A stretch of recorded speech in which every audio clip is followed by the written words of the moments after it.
car, SUV, or... Hello and welcome to the Frontier Motors Show. This is Iven Streckel, owner of Frontier Motors, and for the next half an hour, we're going to talk a bit about what's going on in the car industry, and also what's going on in Pensacola at Frontier Motors, and why, when you are in the market for a car, that you should come and see us. Even if you're not in the market for a car, there are things that we can help you with that might be related to getting a new car, like, for example, getting a letter of diminished value. If you don't know what that is, that means that if somebody runs a red light, for example, in Pensacola, which I see happen quite often, and they T-bone your car and your car has major damage, their insurance company should pay you for diminished value. Because if you come to a dealer, including Frontier Motors, and we appraise your car and it says major accident reported, the vehicle had to be towed from the scene, what does that do to the value of your used car? Well, it makes it go into the tank, and that is a dollar figure, and we give you an opinion of that dollar figure, and it has nothing to do with you buying a new car. This is a car that is going to be repaired, and they're going to give you the keys back, but let's say a year later you want to trade it in, you might have a diminished value of $3,000 or $4,000 on that particular car. We are the only dealer that I know in the Pensacola area that'll give you a diminished value letter on every make and model car. Now, there are times where there is no diminished value. For example, if the car is a really old car, it doesn't have a lot of value. If, for example, it was your fault that had the accident, or a tree fell on it, well, you don't get diminished value for something like that. The only time you get diminished value is somebody else runs into you and somebody else calls the accident. So that's one time that we can help you without you buying a car. The other time also is, what if your car gets totaled? Wouldn't it be nice to get a value letter from Frontier Motors on what the real replacement cost is on that car? Not necessarily just book value, but what does it take to buy it? And in this time frame, folks, some cars are going over book value because the values on some cars are going up faster. Instead of going down in value, they're going up in value. And most of these cars are cars that are hard to find, like a Ford Bronco, a Chevrolet Corvette, the new Jeep Grand Cherokee L model they just came out with, the new Commander Series, a Grand Wagoneer they just came out with. These are cars that are hard to get, that are actually going, some of them are actually going up in value. So if you have a total loss on one of these cars, it could be worth quite a bit more than what the book value is, and that's where we come in. Now again, this is without you even buying a car. Obviously, when you are in the market for a car, there's a lot of things that we can offer you, even if you buy a brand new car. Now, the one thing that I try to talk you into is not buying a new car. The Consumer Report says that the average car in the first year loses, I believe it was 27% was the average. That's changed a little bit since COVID and since the car shortage, because everybody knows that there is a microprocessor chip issue, which means that they are not being able to finish building these cars. So new cars are at a premium. So there's a car shortage, which means more people are buying almost every new car in stock. So there is a shortage, and that, of course, makes quite a bit of a difference. But we can help you by telling you what to pay for the brand new car.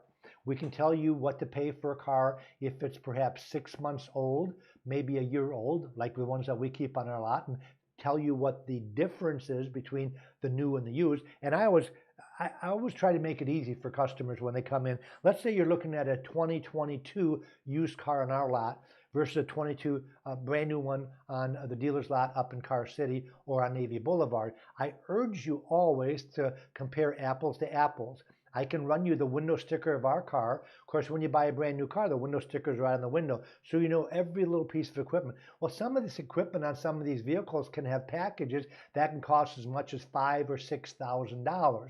So if the new car you're looking at doesn't have that package and ours does, there obviously is going to be a difference where perhaps the price of the car is the same because our car originally was a $6,000 more expensive car. And some people would look at our used car for the same price as a new car if it has more equipment on it. And it obviously depends on if that equipment is important to you.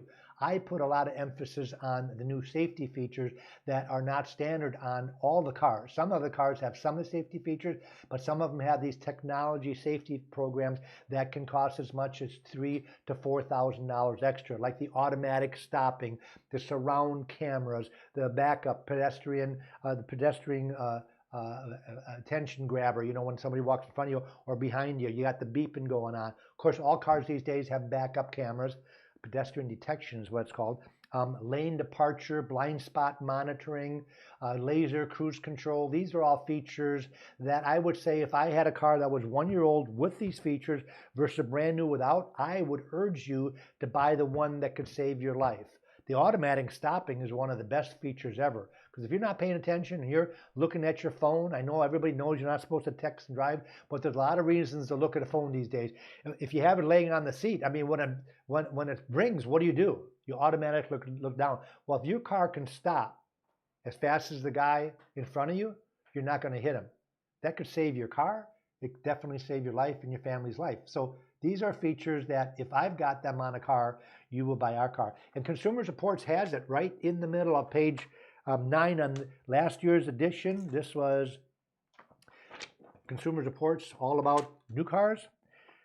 The sweet spot, used car sweet spot. 2 and 3 year old used cars are often the best values when shopping for a car. The price is lower than the comparable new, and continuing expenses such as collision insurance and taxes are lower. Obviously, if you're saving $8,000 on a car, you're going to save the taxes on, 8 times 7, that's 56.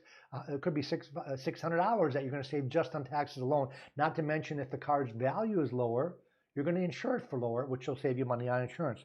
Plus, a 2 or 3 year old vehicle has already taken its biggest depreciation hit, but may still have warranty coverage left. Buying a used car is also a way to get a nicer, safer car, just like I said before, more features on it. Maybe you can buy a used car, even if it has all the safety features, that has leather interior, it has a panoramic sunroof, has the electric seats on both sides, heated seats, heated steering wheel. You can get a lot more features on the car for the same price than a new car. And the financing, it used to be that the financing was a lot different, folks. You'll be surprised at how low the financing these days are for a used car. Used to be a big gap between new and used. There is not anymore. So, and we talked about it before also that I can do a Carfax report, history report on a car. I will do at no charge for you. I will tell you what a good deal and a bad deal is on a car. I can give you our opinion based on 26 years at Frontier Motors over the years of what car is a reliable car and not a reliable car. Consumer Reports does this for me. I look at their reliability rating versus my experience, and almost all the time they're right on the money. Since Day one in 1996, when we started Frontier Motors, I've urged people to buy a Lexus. Well, guess what's on the top of the list for reliability this year? Consumer Reports, guess what? It's a Lexus. I love selling Lexus products because I never get a customer complaint. But some people always say, well, you got to drive all the way to Mobile to get service. Well, you really don't. You can get the car serviced anywhere, just keep receipt. If you have warranty work, you have to go Mobile. But because they very rarely break, I very rarely have a customer that complains about that factor. Number 2 car for reliability, which we sell a lot of, and our salespeople love selling it, and this is going to be a surprise to everybody out there. It's not BMW, it's not Volvo, it's not Mercedes, it's not even Genesis, it's Mazda. Who would have thought that Mazda would be the second most reliable car out there? And then, of course, we've got in the mix always is Toyota. Genesis is up there. Lexus, as I said before. Porsche is been an awful car 25 years ago. Now they're one of the best cars out there. So I really like recommending cars that have really good reliability. Subaru has been one of the best ones. We've got Billy Anderson, Subaru right up the road. I always talk about our new car dealers, folks, because I don't bash new car dealers out there. If you're going to buy a brand new car, I will tell you my experience from my customers' input on which dealer is a good dealer versus a bad dealer. I will also tell you to buy it locally. If you get a better deal out of town, don't go out of town to buy the car. Take that price and see the general manager or the owner of the dealership. All new car dealers pay the same. You might not know this, but the invoice on a car is the same. It's all about how much profit they're going to make and what they value your car for. And that's why I always ask you to go to our local dealer and keep the money locally. So if you're going to be buying a car, people go online and they get 3 or 4 bids. Well, take those bids to the local dealer and get it local. Now, the other thing you can do that I can help you with also is if you're going to buy a brand new car, is you bring me your trade in and I will, within 15 minutes, give you a value on your trade. What I would write you a check for, because a lot of times people just want to be done with it. They want to be able to go to a new car dealer without any hassle of the trade-in. And I don't know why a trade-in would be a hassle, but they feel that they never know if they're getting a good car because they don't know if they're getting a good deal on a new car and how much they're getting for the used, which I really don't agree with that. But I will buy your car for you and I will tell you what the appraisal on that car should be, just so you get a second opinion. And sometimes, folks, you will get a low appraisal on your car, not because the dealer is trying to rip you off or take advantage of you, but because perhaps they don't like your car. Maybe they had a bad experience with the car. I had this happen about 7 or 8 years ago where a customer came to me with a Lexus and he's going to sell me a Lexus. I said, well, why don't you go trade it at the Lexus dealership? And they said, well, because I'm getting a low appraisal on that car. Well, I found out why, because they had an ES350 and their used car department had 13 of them in stock. So it wasn't because they don't sell the car, but they just didn't need the car. They were, and some of them were aged inventory. You can tell by looking at the Carfax how long the dealer had the car in inventory. And if they're aged inventory, people, that used car manager wants another one like a hole in the head. Sometimes also they'll be prejudiced against your car because they don't have a big calling. If you go to a luxury import dealer, like for example, you go into a Porsche dealer and you've got an F350 dually, well, you're probably not going to get a really good appraisal because there's not too many people going to a Porsche dealer for an F350 dually. So what they do is they take your vehicle, they'll still take it in trade, but they sell it to a wholesaler, and the wholesaler will reduce the value of a little bit so he can make money on it, which means now you get a lower appraisal because they are not going to retail that car. At Frontier Motors, with having over 300 cars in inventory, we sell every make and model. We do a really good heavy-duty truck business. We do a really good medium truck business, a small truck business. We do really good on vans, whether they be minivans or cargo vans or passenger vans. We sell a lot of sports cars. We sell a lot of economy cars, lower line cars that we take in trade. We sell a lot of vehicles that are under $15,000 and $10,000 that we take in trade or purchase off the street.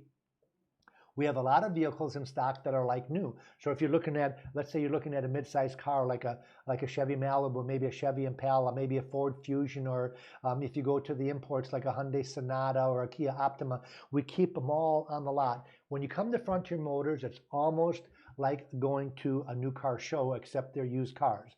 They're all lined up. So if you are thinking of getting a mid-sized sport utility, for example, and you don't know what you want, well, if you go to Car City, if you're looking at 10 different vehicles, you've got to go to 10 different dealers. You go to the Ford store, then you go to the Chevy store, then you go to the Toyota. Well, we have them all lined up. So we have the Toyota Highlander.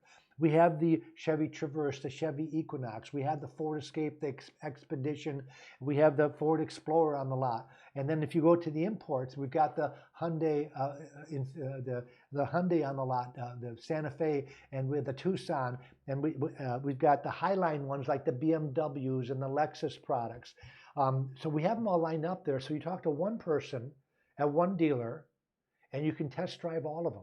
So you can do the elimination. And we're not talking about cars that are 5 or 6 years old. We're talking about vehicles that are maybe 6 months old, 7 months old, that when you open the door of those cars, they still smell like a brand new car. And if I put the new car window sticker on it, you wouldn't know if it was used by looking at how clean the cars are. If the cars need to be reconditioned extensively, if they smell like smoke, if they smell like animals, if they got nicks and scratches on them, if the tires are half worn out, even though they might be brand new because of abuse, I don't buy those cars. We buy the cream of the crop. We pay a little bit more for them. I never have advertised that we got the cheapest prices in town. We have, I believe, the best deals in town compared to brand new. They might not be the best price compared to other used cars. There are a lot of dealerships out there that buy crappy used cars on purpose. Now, why would they do that? For one reason, so they can advertise the lowest price to suck you into the dealership to say, hey, I got this car and it's only $18,000. And all the other ones are selling for $21,000 and $22,000. Well, why is that? The biggest reason that a car would have that much of a price difference isn't so much the equipment or the color, it's the condition. Equipment makes a difference.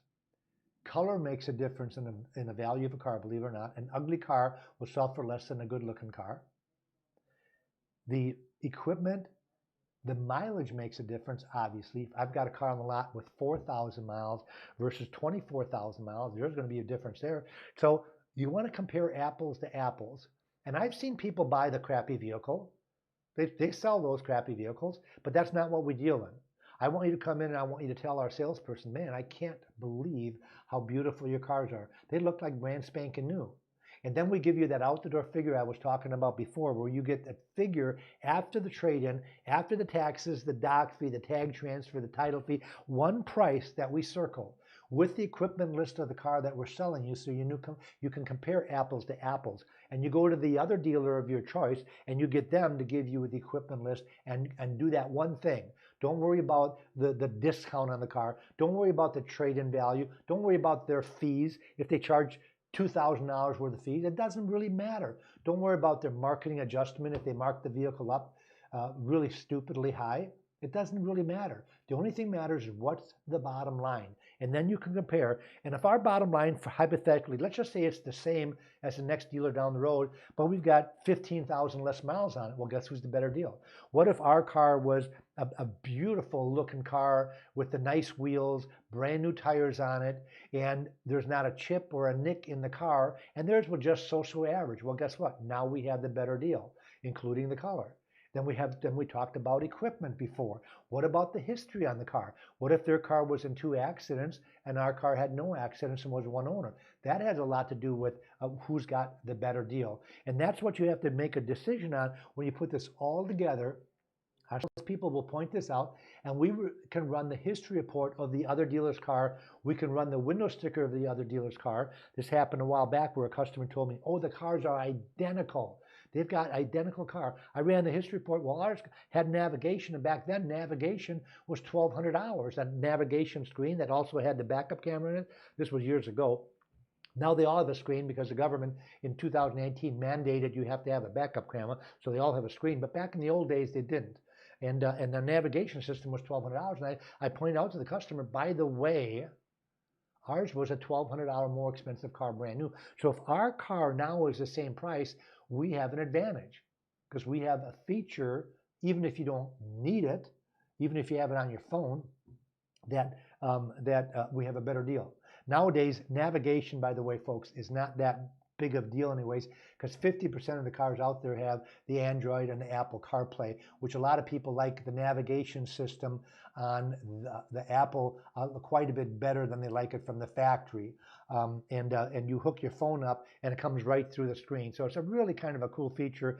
So check the car that you're buying to see if it's got Apple CarPlay. Not all of them do, but I'm not telling you not to buy it without it, but you better get a deal on it because a lot of people are asking for that. A lot of people are also asking for the safety features on the car.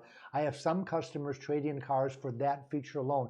They want the blind spot. They want the automatic cruise control. You know, that's the cruise control that you set for, 100, 200, 300 feet in the car in front of you. So if that car slows down, your car slows down. If they jam on the brakes, your car jams on. If they speed back up to 70 miles an hour, your car speeds back up. It's a really cool feature. The automatic stopping is another cool feature, even if you don't have the cruise control on, that your car will tell you somebody else in front of you is hitting the brakes hard. Maybe they're avoiding something and your car will do the same. So a lot of kind of cool features out there that I feel is good enough reason for some people to trade in the cars. And I love the fact that people are trading cars when they don't need to. And what I mean by that is people traded cars when they needed a new car. I think I would be out of business because the average car on the road is 12 years old, which means that they last quite a bit longer than they used to. And they don't make them like they used to. And I think that's a really good deal because when I got in the car business back in the 70s, the average age of a car on the road was 7 years. Now it's 12 years, which means that it's not because people don't trade, it's because the cars last longer. I remember when you had 100,000 miles on your car, it was time to trade in because the car was starting to fall apart. Now that same car will run to 175 to 180,000 miles before it starts nickel and diming you to death. So the cars are much better than they used to be. They're also using much better rust proofing methods on a car. I very rarely see a car with rust anymore, where that was quite common about 25 years ago. And if if you didn't rust-proof a car, it would pretty much rust through. Even in snowy conditions, a car can get rust on it just from, especially down here. You park it down by the beach for 5 or 6 years, that car's got holes in it because of the salt spray that hits that car if you're not inside a garage. And even sometimes in a garage, that garage will have little leaks in it where it can cost you. We talked about the diminished value before. I also do a lot of locates and consignments. What that means, you come on the lot and you don't see what you want. People walk off and they go to the next dealer. At our dealership, our customers will tell us, hey, this is what I'm looking for. Find it for me and I'll buy it from you. And we buy a car for you called a locate, with the understanding that as long as the car passes inspection, we have a deal. So we tell you how much it's going to be. We'll tell you what your trade-in's worth, and we'll find that car for you. The other thing we do for you also is we will buy your car from you. So if you're doing the Dave Ramsey thing and you're going from a 3-car family to a 2-car family or to a 1-car family, we will take that car off your hands, and within 15 minutes, I can let you know that with having 4 buyers here at all times, within 15 minutes, I can give you a buy bid on a car. Not just a book value, but actually what we'll pay for that car. All we want to do is drive the car around the block, make sure the brakes, make sure everything works on it, and we will give you a bid on that car. And what an easy way to sell your car, and what a hassle-free way to do it, where nobody's coming to the house. Nobody wants to take the car for a ride at home, especially now when it gets dark at 5:30 at night, and people coming over at 6 o'clock and it's dark and they want to look at your car. They can't see it very good. They want to take it for a test drive. They want to get it inspected. They want you to put a warranty on it. They want you to finance it. What a hassle. Just bring us the car and I'll write you a check for it. We love buying cars from private individuals because we can talk and we can interview you on how long you had the car, when was the last oil change, had the car ever been in an accident, and these are things I can't do at the auction, and that's why I only buy newer cars at auctions that the auction guarantees. The auctions will not guarantee an older car, so they sell them with what they call a red light, a danger light.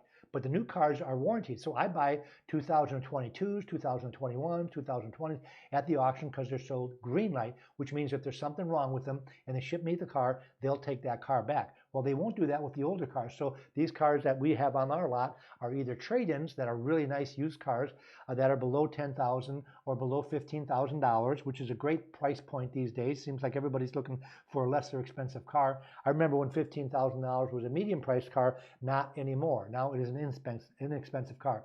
The average car price on the road last year for brand new was $43,000. For used, it was $30,000.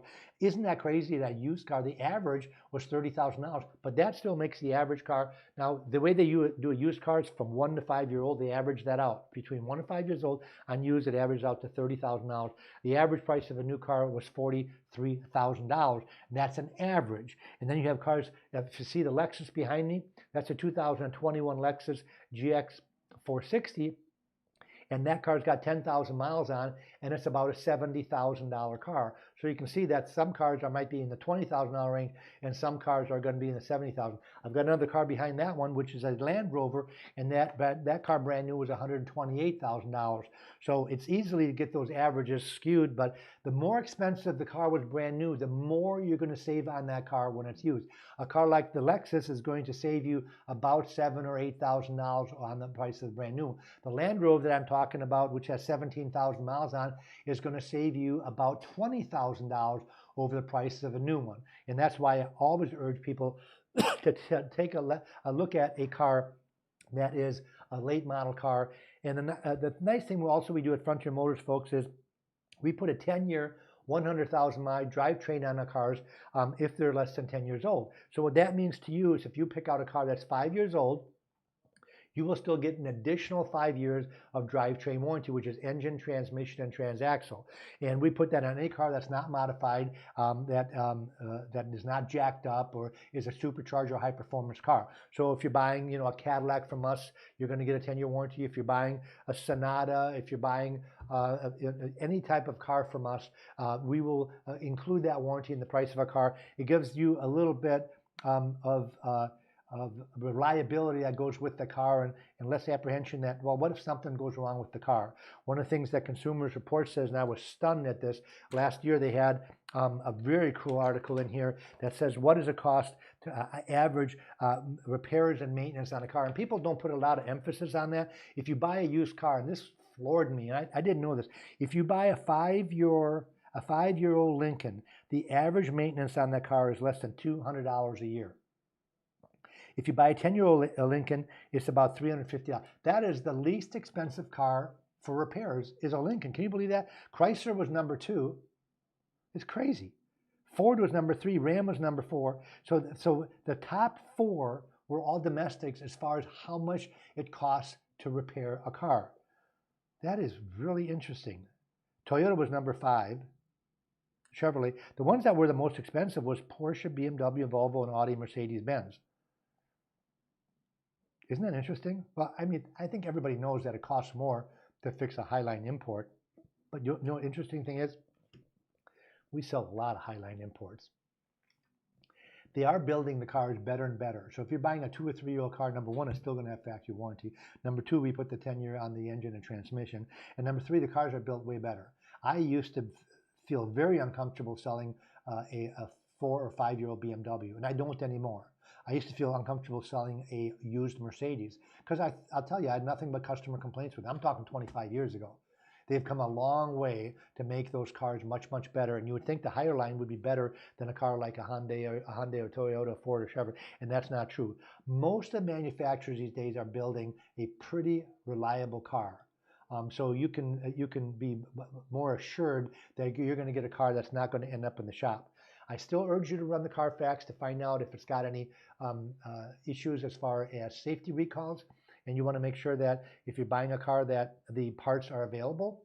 And we run a history report on every one of our cars to let you know that if it has a safety recall, you do not have to buy the car, or you can take the delivery of the car and we will make an appointment for you to have that car repaired at the local dealer. The local dealers love Frontier Motors because they make a lot of money off of our service work. Under factory warranty, the warranties are paying between $125 and $150 an hour. So they love when we drive through. If the car has an issue or a safety recall, they get paid to fix that car. Folks, we only got a couple of minutes left, so I want to urge you to go on our website. We've got almost 300 cars in inventory. They all have prices on it. You'll also be able to click on my ugly face right here, and you'll be able to watch this show. If you have somebody that is going to be in the market for a car, you can tell them to watch the show, and they will tell that prospect what we do different at Frontier Motors to make you feel comfortable with buying a car. We never pressure you into making a car buying decision, and we are one of the few dealers that will give you a price in writing, signed, so you can make the right decision, and you don't have to make it right then and there. And folks, we wouldn't do this. We wouldn't advertise this if we had high prices. We wouldn't do this if we had bad deals. I'm not telling you we'll have the best price out there. Matter of fact, a lot of times we won't have the best prices, but we'll have the best deal. And that's because the car that we have has the most equipment, the lowest mileage, the best color, and most important, as I've said before, is the best condition car. People will pay a little bit more if the car is like brand new, as long as they're saving a ton of money over the price of a new one. And that's what we're advertising right now. Thanks for watching. Thanks for listening. Have a great day. Auf Wiedersehen.